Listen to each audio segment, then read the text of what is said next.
Hello everyone, welcome to Series 3 of the GBA Lightbulb Sessions.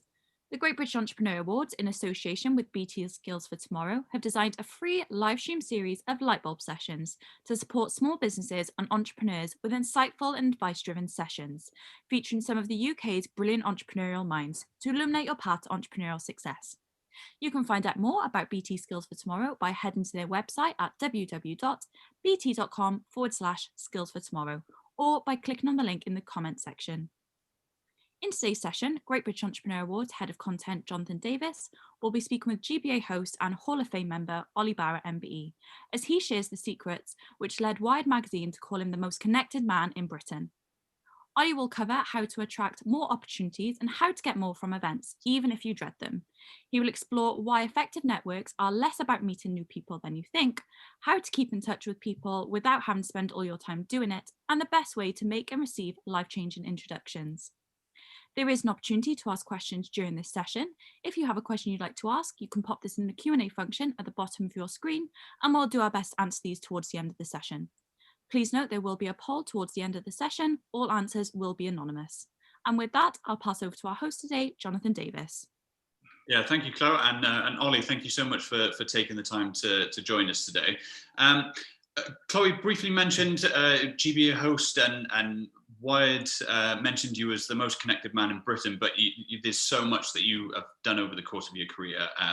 Co-founded Startup Britain, the campaign Tenor, and I'm sure a lot of the attendees today know who you are, know a lot of the projects that you've worked on. But just for those who don't, and as I mentioned, it's a long list of stuff that you have worked on. Just tell us a bit about yourself and the things that you've done. Thanks, Jonathan. Thanks, Chloe, and thanks for having me. I mean, I'm hugely proud to be a co-host of the Great British Entrepreneur Awards alongside the magnificent Wyn Evans. And I think it's a brilliant awards, by the way. So anyone tuning in, I would encourage you to apply. Why? Because it's about recognition. You get to meet great people, particularly your fellow entrepreneurs. And most of all, Jonathan, because I just absolutely love meeting people who are starting things in the world, bringing new energy, new creativity into the world. And so one of my obsessions is how can I support the people who start things, not just companies, but all sorts of charities and social enterprises too. But also, I also must confess, I also like starting things. So straight after college, I worked at Disney World, believe it or not, in Florida. I wasn't Mickey Mouse, just in case you're wondering. So I did that for 6 months, and you're in at the deep end, having to meet guests in the happiest place on earth. But really, really enjoyed it, to be quite honest. And then brief stint at uni, dropped out after a term, became a butlin redcoat. Lots of Brits will know what that involves. And that's the first time I'd really properly in the business world been on a stage. So to this day, I continue to host and compare quite a lot of things. I do enjoy it, but the secret is you get to meet awesome people. So that's why I love hosting. Off I go briefly to another uni at Leeds, and that's where I started my entrepreneurship journey. So I started my first company. It was because I hated the careers fair. I thought it was boring and stuffy and grey, and I wanted an alternative run by students for students, featuring small entrepreneurial companies. Anyway, it was a riot. It was really fun. It was a financial disaster. It went bust. Managed to pick up some of the pieces and through it keep on very good terms with lots of the people involved. Whistle stop tour though, John, I've continued to help start things. So for me, sometimes that was about companies. I was a minority shareholder in a language practice company, Friends Abroad, which we sold in 2008. I started the Tenor scheme, which has given 500,000 kids now £10 or £5 in primary school to make a difference. I'm behind with my co-founder, Henry, the Turn on the Subtitles campaign, because if you turn on subtitles, you really improve a kid's reading. And I'm lucky enough to be a shareholder in a lot of businesses, including calm.com, meditation and mindfulness, Troubadour Theatres, Better Space, Mobilize, helping carers. So yeah, I love helping people start things. I'm slightly addicted to starting them myself, but the confession, just to get it out the way, is I've never started anything on my own. I'm a serial co-founder. I'm always looking for people to help start things with, but I've only ever done it with other people because, to be quite honest, there's a very limited set of things I'm good at, but I love it. Yeah, I guess it goes back to the Steve Jobs anecdote of, you know, hire people that or work with people who know certain things better than you. But as I said, certainly a very long list of projects and businesses that you've been involved with. But we're here today to talk about networking and building a better network.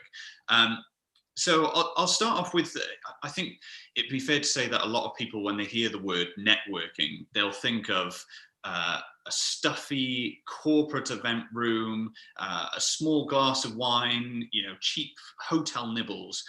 But I know you've talked quite a lot about how that has changed and how networking has evolved, and it's so much more than that. So I'll start off with my first question: is what is networking to you? Yeah, hotel nibbles sounded exciting there for a minute, but I see what you mean. Yeah, no, well, it's got a dreadful reputation, that word, hasn't it? Networking sounds hideous. Whereas if you say, "Oh, Jonathan, he's very well connected," that seems more like a compliment. What's networking to me? I mean, you know, networking to me is actually about the world is a huge place. It's full of amazing people. Do I want to meet as many of them as possible? I mean, sort of, but actually, life is made more enjoyable. Life is made more joyful when you have the pleasure of meeting interesting people. And for me, that is a lot of what networking is about. It's about getting more from life. It's about making things happen in the world, whatever those might be. And then crucially, it's about helping other people to achieve their goals and their dreams. And I know that sounds like I've had a lot from Disney World, doesn't it, when I say that? But I really do believe it. It's about making the most of life. So yeah, it's about meeting people. It's about keeping in touch with people. It's about making things happen. And it's also, yeah, it's about attracting interesting opportunities, because we're only here once. Yeah, I was just going to mention, it's interesting they're saying that more of the focus for you certainly is finding out how you can help other people and making things happen. But I think it'd be fair to say that for a lot of people in business, that networking is making sales. It's meeting people that can benefit themselves. So it's interesting to kind of hear that that contradiction there with how it is for you. Well, it's a combination, isn't it? I mean, the first thing is, you know, when you help somebody else, chemicals are released in your brain. We know this. Science has proven this. So it makes you feel great. Yeah. So there's a sort of slightly sort of self-interested reason to help other people anyway. The second secret no one really tells you is that helpful people get helped as well. So there's a sort of circular effect. In other words, if you go around helping people and you go around sharing with people where you want to go, loads of people will want to help you. So that's the thing. You know, I've been very fortunate. Most of my career, I've worked for myself. So I've had the privilege of being able to choose basically who I work with. And really, I don't necessarily want all my colleagues to become friends, but I want to work with people I really get on with. Yeah, that's not to say they're not from a diverse range of backgrounds and generations and everything else, but so for me, to quote this brilliant professor, Theodore Zeldin, life is a search for people. Yeah. And so some of them might be clients, investors, advisors, friends, but it's that broad spectrum. So I do see it as very, very broad. And so we almost need to reframe the conversation, really. Yeah, absolutely. And so going back to the start of your career, when did you first discover the kind of concept of networking, and you know, tell us about your first experience with it? I mean, part of it was thrown in at the deep end, Disney and Butlins meeting people for the first time, but you wouldn't really call that networking with hindsight. I really got a big adverse reaction to some of the rooms I was put in early on, you know. So to be perfectly honest, I channeled some of my Disney and Butlins experience in a very stuffy room and suggested to the organizer that we do some speed networking, literally with a whistle and 3-minute chats. And it sounds horrific, but actually afterwards I had a queue of people saying that sounded awful. It was great. So it was sort of wanting to shake things up a bit, which I've sort of continued to do, I hope, in other ways. But just to realize, you know, whatever your job title, whatever your organization, at the end of the day, you're a human being. You like to laugh. You have stuff you're passionate about. You have moments when you think, oh, what the hell is it all about? I think the sooner you can make a human connection with someone, the better. And I think the more we realize that when we think about networking, the better. Also, you'll wear many hats, even on one day. I'm a dad, I'm a son, you know, I'm a business partner, I'm a friend. So it's complicated, right? So just to go back to the question though, very briefly, where it really hit home is when I started my first business. I needed sponsors for a production. Funny enough, it was before that. I was producing a musical at uni and I needed sponsorship. And it was hitting the phones, hitting the faxes back then, because I'm ancient, getting rejected, getting silence, realizing the power of a breakthrough when it happened. And just very briefly, Jonathan, when I started my first company, Amazing You, I co-founded it. One cold call to Saatchi & Saatchi, the world's best known ad agency, led to them inviting me into investment, to meeting their clients. So that made me realize the power of just having a go and just putting it out there, knowing that sometimes it'll come off. Yeah, and did you fall in love with the concept straight away, certainly in a business environment?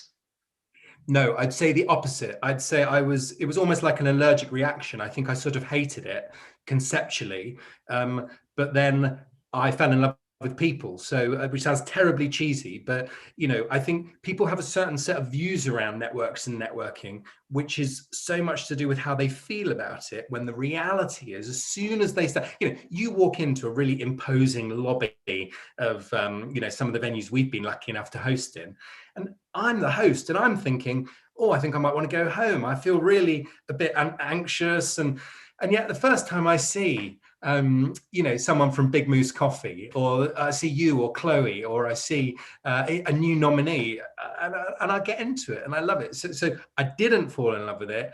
I fell in love with asking people questions, hearing about their journeys.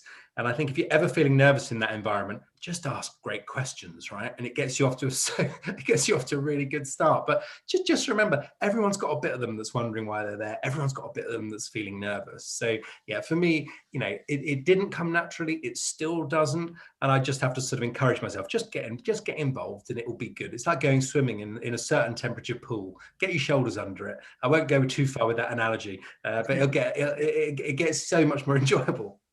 I think that'll be certainly very, very comforting to a lot of people to hear that someone who is so experienced in this space, that is known as the leading compere in the business space, the leading networker, that you do, as you said, turn up to events and feel anxious about it. So I think that's very comforting. No, absolutely. I was at a really busy, really colourful, vibrant event a couple of years ago, and I just got into the middle of the room and I thought, you know, I'm not sure I can do this tonight. And I went outside, and it's quite emotional actually, because I just had a little sit down. I was like, I can't do this tonight. And then a really good mate of mine, Michael Heyman, just sort of came out to me and he's like, "You're right." And I was like, "Yeah, I'm just having a bit of a moment." And anyway, it was just seeing a friendly face. And all of a sudden, I was like, "Right, let's do it."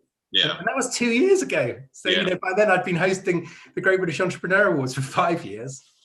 Yeah. And you mentioned in your last answer about kind of how to approach it. I think a lot of people find that very first interaction really difficult, and yet I know you mentioned that you do feel a bit anxious about it sometimes, but you make it seem so effortless. I remember the first time I kind of came across you was the first Great British Entrepreneur Awards in 2013, and the speaker of the evening was Sir Steve Redgrave, and I remember seeing you from a little way across the room just go up to the country's most decorated Olympian, as he was at the time, and just so effortlessly fall into a conversation with him. Is there any kind of how do you meet someone for the first time? Are there any go-to questions that you have? Yeah, well, of course, the secret about all successful people like Sir Steve is that there's going to be part of him on that night that's also feeling a bit uncomfortable. So I guess your job in that situation, or my job, is to make them feel comfortable. So the last thing you want to do is seem uncomfortable yourself. So part of it is projection and sort of that old acting as if. And as it happens, he isn't the most confident public speaker. I mean, he is a world-class pin-up Olympian, don't get me wrong.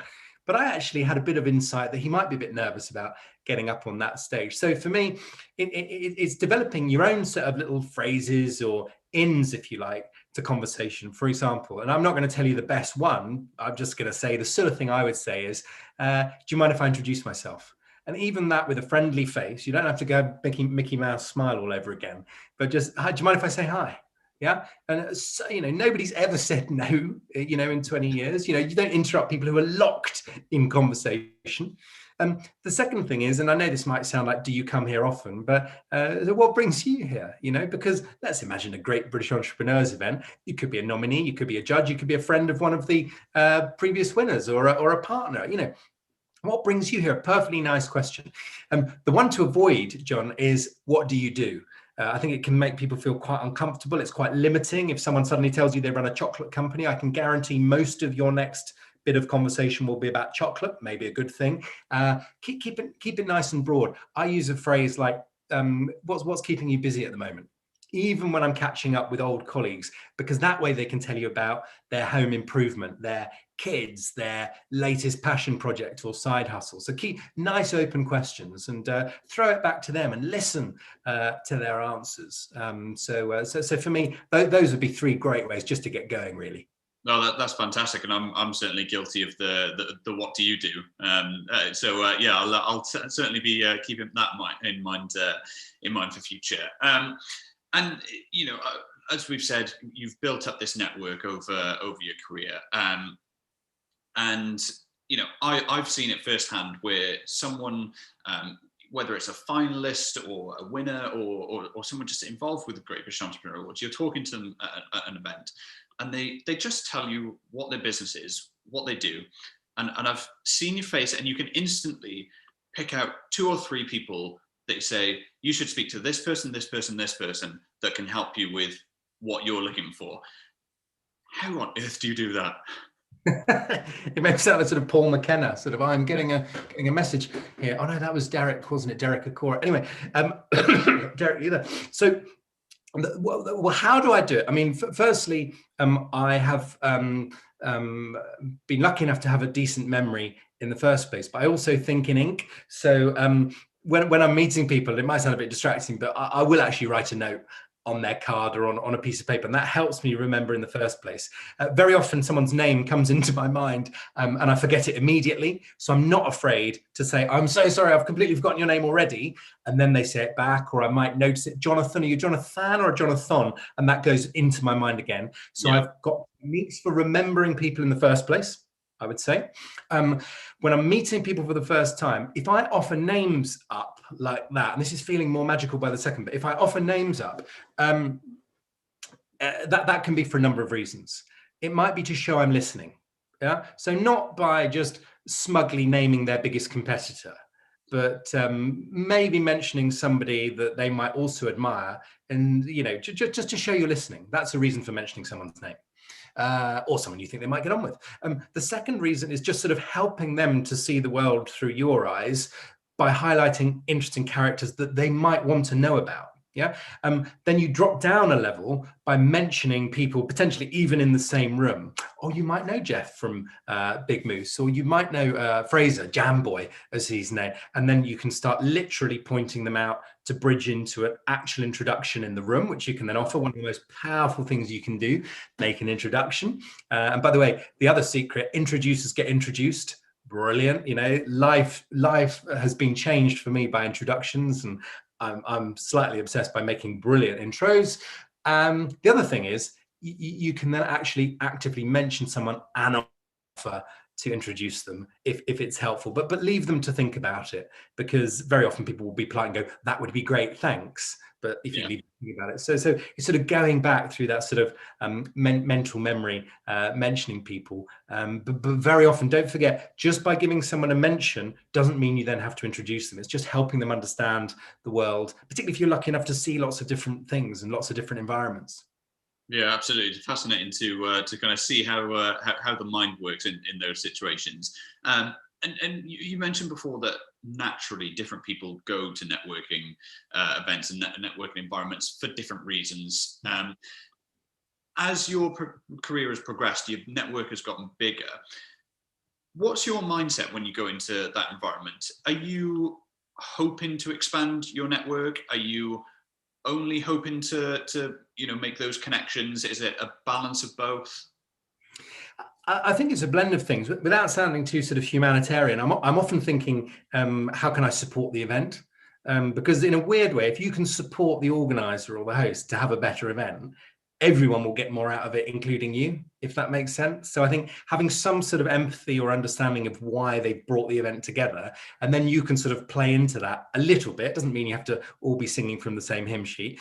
I think, again, it's a bit nuanced because you can be in multiple different modes during the same event. It's not like I am here to do deals, must be focused, you know. You can spend a chunk of it catching up with old friends, just checking in really briefly. Get really good, by the way, it takes a bit of practice, but get good at saying goodbye to people. So Jonathan, really good to catch up. Do you mind if I just shoot over there, because I just want to say hi to a couple of other people, but use the extra phrase, I might see you later on in the evening. Yeah, then it's not weird if you circle the buffet and bump into John again, right? So get good at saying a quick goodbye. So have a portion of it where you're checking in with people. Maybe have a portion of it where you are just saying hello. You don't need to go full Bill Clinton and glad hand the whole room. But you know, but the other secret on events, by the way, just briefly, is ask the host who's in. Ask the host who in the room is interesting. Ask you or Chloe or anyone hosting an event that you're going to. You know, this is a great room. Is there anyone you think I should meet? Or, you know, is there anyone that's particularly interesting? And then you have a much better start to the conversation with them. And then, of course, reserve some time for that slightly deeper conversation. A bit difficult if you're hosting the event. But I think the thing is, particularly from a business angle, you're sowing the seeds of a potential future relationship. You're not going around closing deals. You're trying to build a relationship, a bit of rapport through fun, through a shared interest or quest in life. You're looking for clues about the world. So actively looking to have your brain sparked by different pieces of information, different people, different perspectives. And to be perfectly honest, very often you're using that event to change how you feel, either about the world, about yourself, about your day. So don't be afraid just to enjoy it as well. And don't be afraid to go outside your zone, industry or sector wise, and particularly in a virtual world. I dare you to book into that breakfast on the subject of genomics, even though you work in confectionery. Yeah, I think it's a particularly great advice there. Talking to the host, talking to the event organisers. I don't think it's something that a lot of people would think about in this space. But when you think of it, they're the ones who know who's attending. Usually, particularly with us, we pride ourselves on the community aspect, that we know what people do, that we know what they are. And you know, we're the ones that are going to be able to signpost them in that way. So I think that's some great advice that people won't always have thought about. I think Chloe mentioned in her intro that you could be talking about building, and I think the important word is an effective network. When you're networking, how do you recognize who's going to be of value to you and your connections, and who is, to sound, it's going to sound bad, but effectively wasting your time? Well, I think there's two meanings of that phrase, wasting your time. One is because you're not aligned in terms of what you want. But then there's that other slightly controversial character who is a time waster. And on that second one, use your instinct. You know, with the power of hindsight, most of the people that you will have bumped into in the last few years who turned out to be time wasters, you probably had an instinct about them from the off. So go back to your gut, or your gut's down here, or it's out here. For me, so tune into your instinct on that. I think the point to make though, Jonathan, is that this isn't about ramping everything up to the max and suddenly becoming some sort of super connector. By the way, the crucial thing is actually knowing who the best connected people are, making sure you know how you might be able to help them, and making sure they know where you want to go. So that's the secret, because everyone misreads this sort of tip sheet and thinks, oh, does that mean I have to meet 1 million people? Because I hate that thought. So it doesn't mean that at all. Rather than realizing that, oh, I've got to put this onto warp speed and I haven't got the time and I can't be bothered. I think what it really is about honing a few very particular techniques. So getting better at reaching out to people from cold, getting better, a little bit better, even just 20% better, would be quite a lot better, wouldn't it? At keeping in touch with people, getting a bit better at making active introductions within your network. So that's what the sort of journey is about. So if you get better at that, the value, if you like, doesn't need to be judged on day one or week one or month one, because you've got systems in place, and we can talk about those. You've got systems in place to keep in touch. So if I've just met you for the first time, I don't have to bog myself down thinking, is Jonathan valuable or not? You must have an answer. I just go, well, did I get on with him? Yes. Have I got a couple of techniques to keep in touch with him? Yes. Let's get on with life. Yeah, absolutely. And that kind of brought me on to my next question nicely in terms of how you manage such a large network. You know, how you mentioned that you might catch up with an old friend briefly at an event, but outside of the event environment, how do you keep on top of the network? Well, I think like all these things, you've got sort of concentric circles, haven't you? So you might have your inner circle of friends. You know, for me, I've had what sort of loftily would get called a mastermind group. It's just 7 mates really, and we've met regularly every few months for the last 10 years.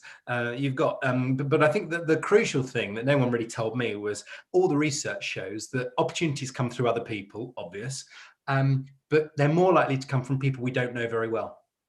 So the trick is, because the people you know best, right, tend to know the same people and things you do. So the breakthrough opportunities either come from people you've just met or people you know but just not that well. Therefore, you have to get the radar screen buzzing more. And to switch analogies, it's like cultivating a garden. You've got to look after it. You've got to check in with people. You've got to help people, right? So I think it's getting a few techniques going. So for example, I know we've not got as much time, but if you see an interesting article through Twitter or LinkedIn or whatever, don't just absorb it or like it, send it to one other person. You do that 5 times a week. That's 20 people in a month that you've checked in with, okay? The phrase I use is no need to reply. So you're doing that, okay? Offer to help someone when you see them doing something. And I don't just mean, can I give you some of my time? I mean, hi, Sahar, brilliant to see you starting that new campaign. You should have a look at this. So a piece of intelligence that you share. So offer to help. Lovely way to keep in touch. Okay. Broadcasting. And I mean that through Twitter, through LinkedIn. Fine. We will get the hang of that. Don't be afraid to talk about your future, where you want to go when you're broadcasting. What people forget to do is narrowcast the broadcast message back to a smaller number of people. So if you've written a tweet or a post that you're proud of, send it to 12 people with the phrase, the honest phrase, I wrote this and I thought of you. So that is one of the best ways to keep in touch with this wider network of people. And then there are a couple of super boosters to keeping in touch with a wide range of people. And one of them, just for brevity, is get into the habit of hosting your own things, real or virtual. So if I do, you know, a coffee or an hour for drinks one evening, I can catch up with 30 people in a night and they all get to catch up with another 29 people. So those hacks that allow you, and maybe team up with a few colleagues to do it. Those sort of hacks have allowed me to keep in touch with hundreds of people in a month instead of dozens. Yeah, absolutely. And you mentioned virtual there. Obviously, you haven't been able to go to events for the past, 13, 14 months now. How has that impacted your ability to maintain your network, to grow your network? I know you mentioned the things that you can do there digitally, but in terms of growing your network, perhaps, how has it impacted you? I think emotionally I've missed it, because something in terms of the chemistry very special happens when you meet someone physically. It changes, you know, your body and your mind and your brain, and so I've certainly missed that. One of the aspects that I've missed, that I've had to compensate for, is very often the key to successful collaborations is spotting coincidences. And the way you spot coincidences typically is you have to talk about the future. You know, because otherwise you can't coincide. You know, you could say, well, that's a coincidence that we both went on holiday to that place. But if you want to collaborate, you've got to have a heads up on where someone's going. And that's the sort of chat that happens in the lobby or the corridor or over a coffee break and that sort of stuff. So I think what I've had to do is come up with other techniques. It might be to muck about for the first 10 minutes of a meeting, very deliberately finding out what's on people's minds. It might be deliberately saying to my friend Fran or Ben, should we just have a 10-minute call, a phone call while we're both walking? So to come up with those new techniques to check in and talk about where we're trying to go. But on a positive note, I think it's allowed my connecting to be a bit more global. It's allowed me to cover sort of more areas, to just sample stuff, dip in and out of stuff. Whereas I think in the quotes real world, you have to make a bit more of a commitment. And it's also massively, particularly in the UK, enabled me to have better conversations with people, to put it bluntly, from all around the country and not just in London. Yeah, and I guess, it might be people that you would only meet at those events at the Great British Entrepreneur Awards regional final that you wouldn't necessarily have a chance to meet at otherwise. As your networking's gotten bigger, has it become harder to manage? I don't really think of it like that, because network, when you use that phrase, a network is a group of people, but to a certain extent, it only exists in the mind of the person who has it. So as long as you don't obsess about it, very often they wouldn't consider themselves to be part of that. They might not even see it, So I think if you want to particularly keep in touch with a wider range of people, you'll have to get smarter at the techniques you use. So I've had to employ other techniques, when I was building my network for the first time, and if I'm building it in a new area, so with Turn on the Subtitles, we're trying to persuade big, tech and TV companies to change the default setting for subtitles to improve literacy reading for kids, right? So I had to build out new connections. But I think as the network has grown, I've had to sort of, almost force myself or encourage myself to keep reaching out to people, to keep growing it in different ways. But I think some of the way you ask that question, it's not a criticism, but it makes it sound like a burden. But I see it as hugely empowering, because actually the opportunities to make connections across the network increase, the opportunity to take stress away, the opportunity rises, but the stress lowers, because that warmth of network means that when you pick up the phone to someone or drop them an email, they're happy to hear from you. And that makes such a difference, because the thing that gets in the way of business, particularly for entrepreneurs, is friction. And the friction I'm talking about is the time it takes to build trust. And that is a pain, to be perfectly honest. So if you can use shortcuts and techniques through introduction, through all the techniques in the book, to hack that, so it's like snakes and ladders, zip up those ladders, then you can shorten a sales cycle by up to a year. Yeah, fantastic. And how do I word this? Is there a risk that I from listening to you talk, I know it certainly would be the case with you, but for other people, do you think that there's a risk that once you do grow a larger and stronger network and community around you, do you think there's a risk that people will kind of rest on their laurels a bit, kind of put their feet up and be like, right, I've got this, I've built this network, I don't need to do any more? Do you think there's a risk that they'll take it easy, whereas there's perhaps a need to keep it going, to keep making those connections?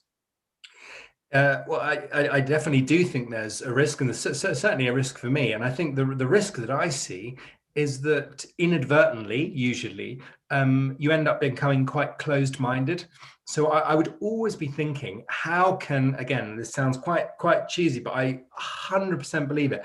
How can you open the door to other people into your network? So how can you say, do you know what?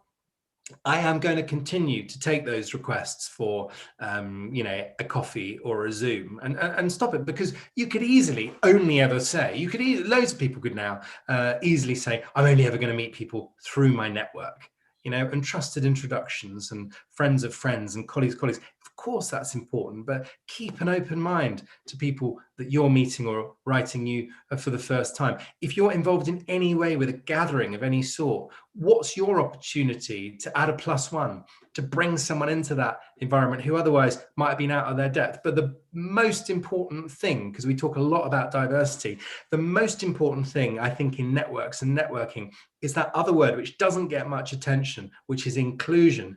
And inclusion is this thought that people have all they need to contribute to the fullest of their ability and the best of their intention, right? And we have a responsibility as entrepreneurs and people who start things to do that, to make people feel comfortable, to usher them into the room, but not be content with just having got them in the room, to help them navigate their way through the room, to comfort them, to encourage them, to change the way they feel about the environment. So yes, let's have a wider range of people across British business, but let's not neglect our responsibility to make them feel that they can contribute just as much as someone who's been in the game for 20 years.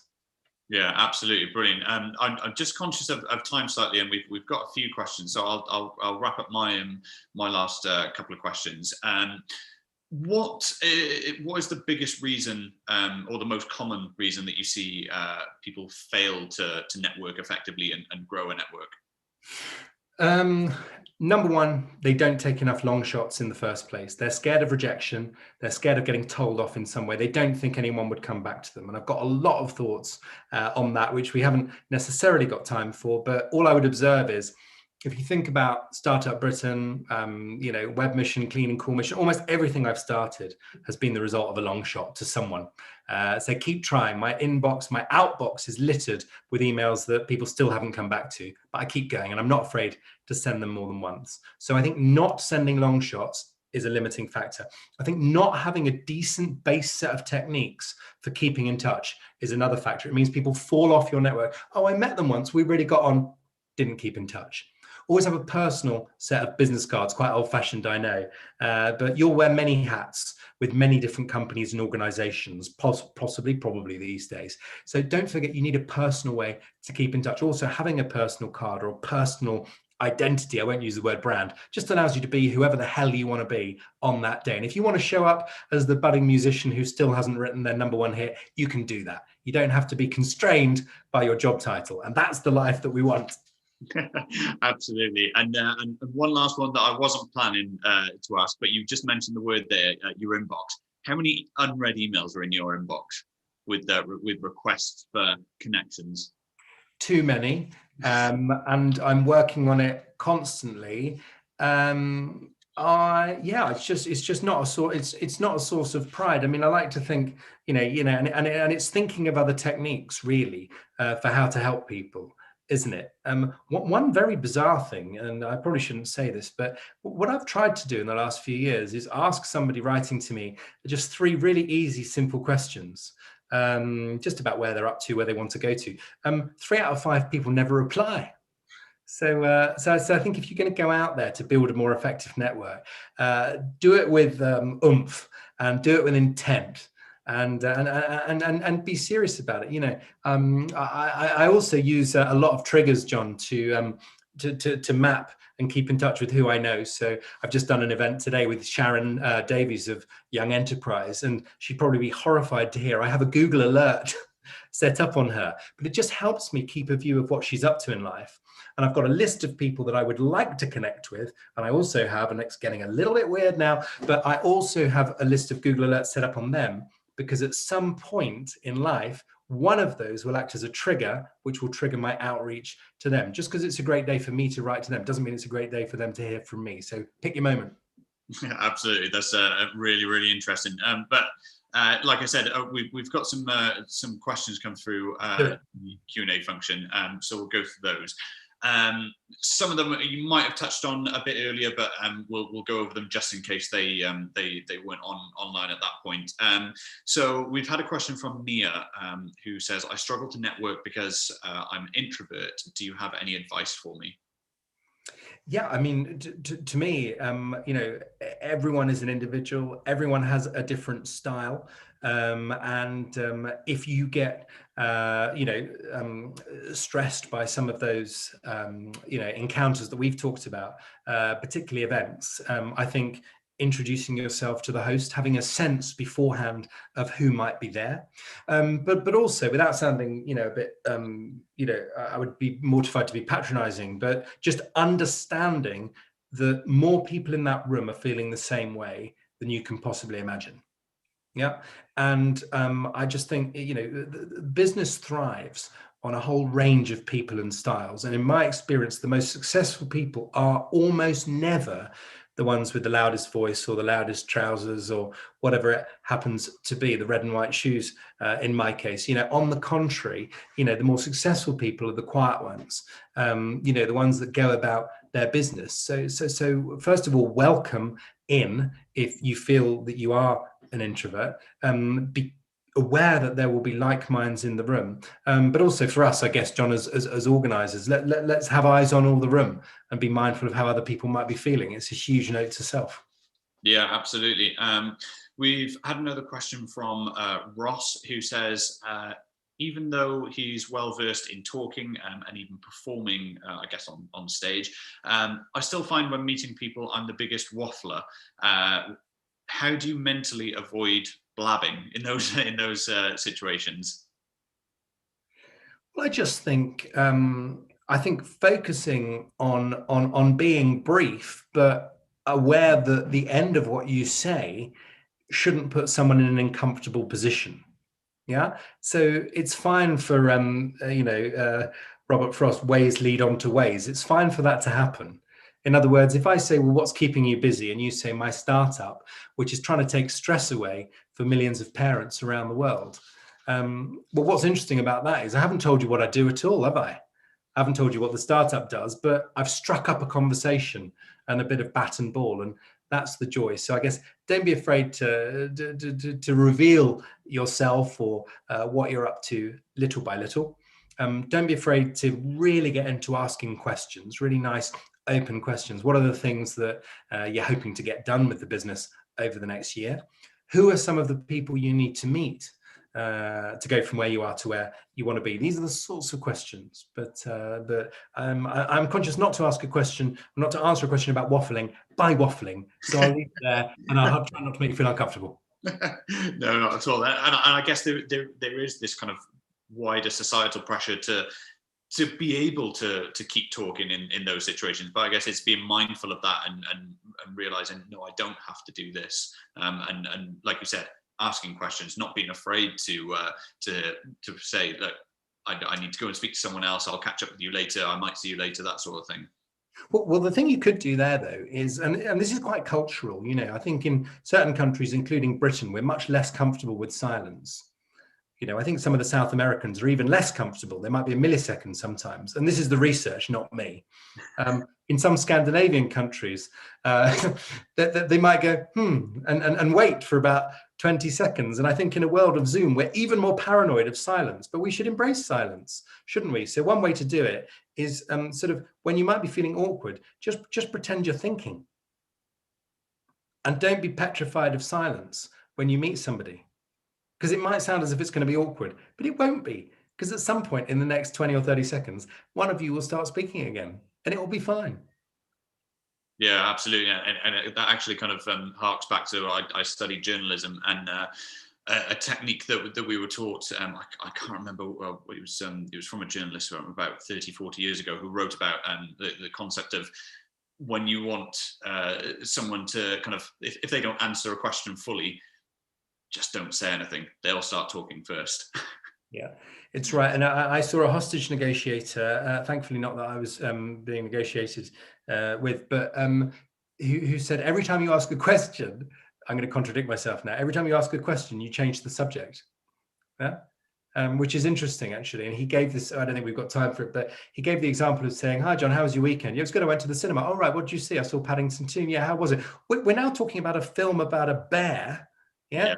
When in a parallel universe, I say, hi, John, how's your weekend? You went to the cinema. Oh, yeah.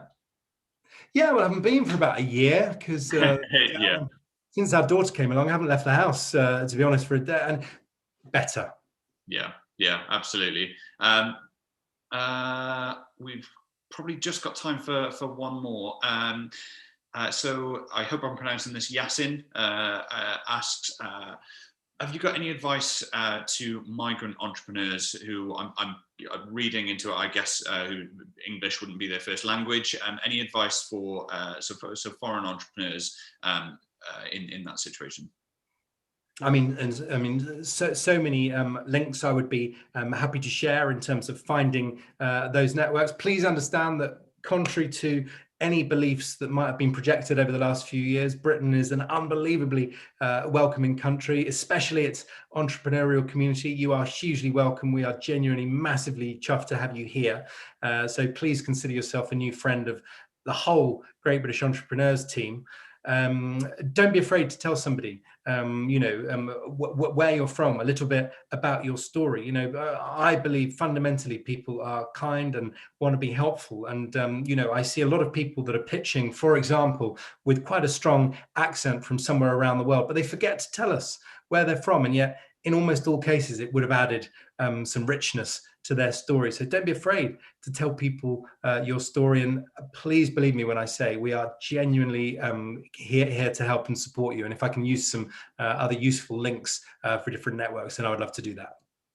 Yeah, absolutely. I think Chloe's put both of our LinkedIn's in the chat for anyone to connect. Cool. So I recommend that Yasin connects with you there, and perhaps you can share those links. Would be fantastic. But that is all we've got time for. Oli, as always, it's been an absolute pleasure. I think I speak for everyone when I say that the past 45 minutes or so have been packed with plenty of fantastic advice, and hopefully we'll see some new and bigger and better networks come out of this from the attendees.